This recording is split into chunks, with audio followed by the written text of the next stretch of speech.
Nebraska's 2025 season ends in disappointing fashion with Las Vegas Bowl loss to Utah. The Nebraska Cornhuskers closed out their 2025 football season on a sour note, falling 44-22 to the number 15 ranked Utah Utes in the SRS Distribution Las Vegas Bowl on December 31, 2025.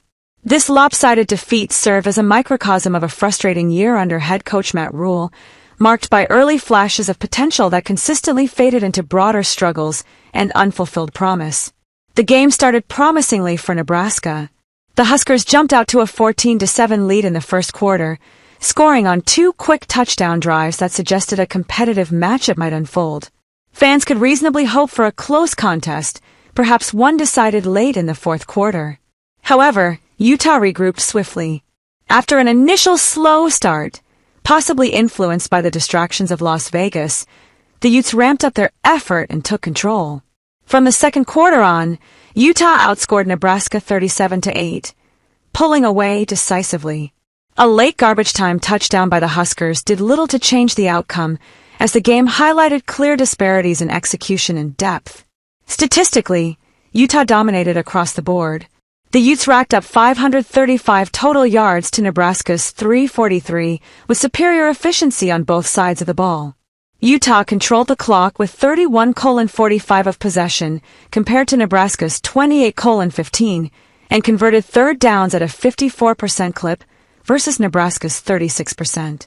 On the ground, Utah rushed for 225 yards and 4 touchdowns on 45 carries, led by quarterback Devin Dampier's impressive 148 yards and 3 scores on 19 attempts. Through the air, Dampier completed 19 of 31 passes for 310 yards and 2 touchdowns, without an interception. Nebraska's freshman quarterback T.J. Lateef, making the start, went 15 of 28 for 182 yards, 1 touchdown and 1 pick. The Huskers managed 161 rushing yards and 2 scores, with running back Mekhi Nelson contributing 88 yards on the ground and adding receiving production. Defensively, both teams recorded 3 sacks, but Utah forced the lone turnover, an interception, and limited Nebraska's opportunities.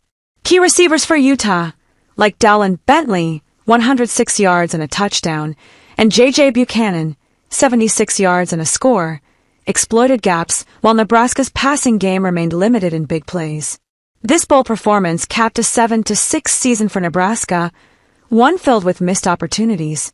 Central to the criticism is the handling of quarterback Dylan Raiola, a highly touted 5-star recruit who transferred out after the season. Raiola, seen as a potential program changer, suffered a broken fibula in a game against USC, an injury exacerbated by inconsistent offensive line protection and a scheme that didn't fully suit his strengths.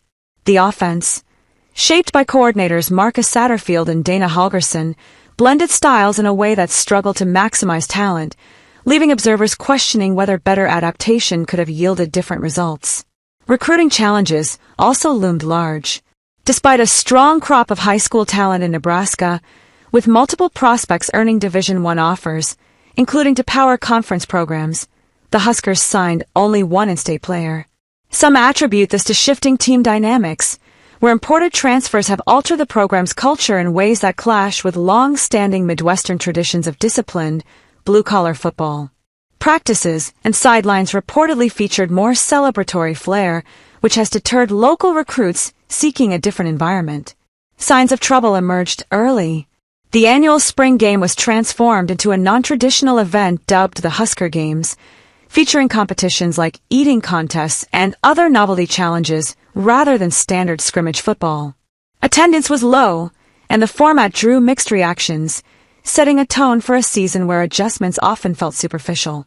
Rhule's approach has drawn scrutiny for relying heavily on motivational rhetoric and incremental tweaks, rather than fundamental overhauls.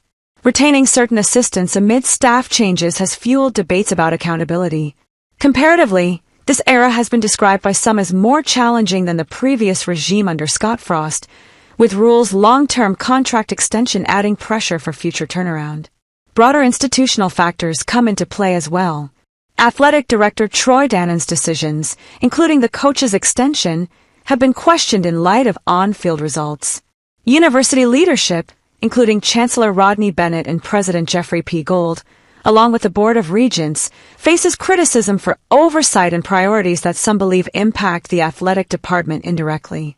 Looking ahead to 2026, optimism is tempered. The quarterback position is in flux following departures, and attracting top-tier talent like Raiola may prove difficult if perceptions of mismanagement persist. Latif's bowl performance, while in a tough spot as a freshman, included struggles under pressure that will need addressing. Without significant changes in scheme, protection, and culture, another winning record could be elusive. In the end, the Las Vegas Bowl, dubbed by some as the Backwards Bowl due to Rhule's sideline hat choice and the game's reversal of fortunes, encapsulated Nebraska's year, moments of hope undermined by systemic issues, leading to predictable disappointment. For a storied program seeking revival, the path forward requires addressing coaching, recruiting, and administrative alignments to recapture sustained success.